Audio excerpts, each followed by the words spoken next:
Ako ste už v našich správach mohli počuť, tretiaci zo základnej školy Dargovských hrdinov sa zapojili do 8. ročníka projektu My Machine. Vďaka nemu majú možnosť vynájsť technické riešenia pre svoje originálne nápady, vysnívané vynálezy. Ešte v novembri ich kreslili, následne bol zo štvorice najlepších vybraný jeden, ktorý sa už stáva skutočnosťou. Projekt My Machine vstúpil do poslednej tretej fázy, tzv. Prototypu. Vysokoškoláci odovzdali technické výkresy a rozpracované riešenia študentom Strednej odbornej školy technickej v Humennom. Tí vytvárajú skutočný prototyp vynálezu v spolupráci s deťmi, ktoré ho vymysleli, a vysokoškolákmi, ktorí navrhli dizajn. Školáci preto v utorok 21. mája navštívili spomínanú strednú školu.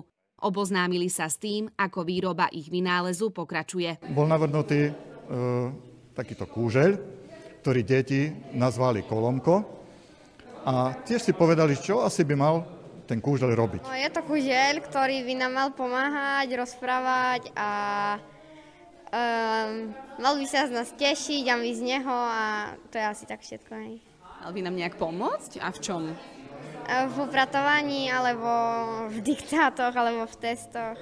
Vyrobajú to dobre, veľmi sa mi to páči.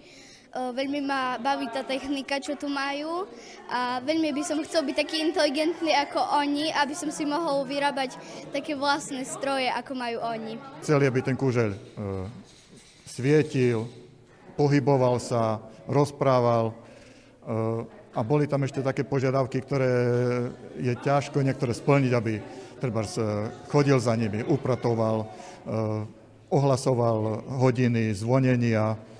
Takže čo si sa podarilo urobiť, a niečo bolo, dá sa povedať, troška nad naše síly.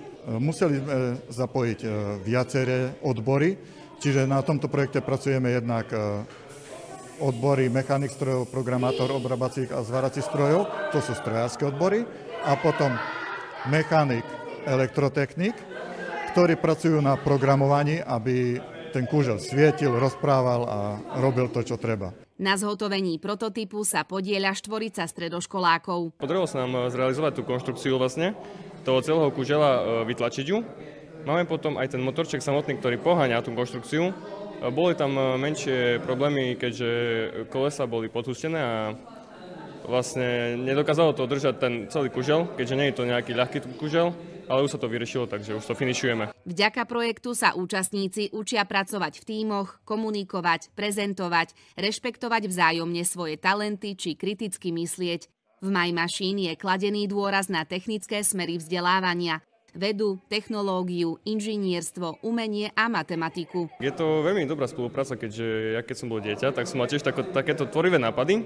A vlastne teraz, keď sú oni tie deti a majú nejaké tie tvorivé nápady, ktoré my sme vybrali a snažíme sa ich vlastne zrealizovať, tak je to úžasné na to pozerať, ak sa tie deti tešia pri každom stretnutí, vlastne keď im prezentujeme nové veci, ktoré sme vymysleli, takže za mňa to je úžasné. Študenti popri návšteve ukázali žiakom aj ďalšiu tvorivú prácu z iných školských projektov. Previedli ich aj odbornými triedami a halami, ktoré školákov očarili.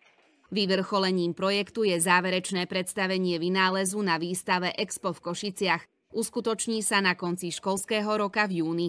Stredoškoláci budú prezentovať funkčné prototypy. Žiaci 3. A budú mať možnosť testovať všetky zmotnené vynálezy 10 kolektívov základných škôl zo Slovenska.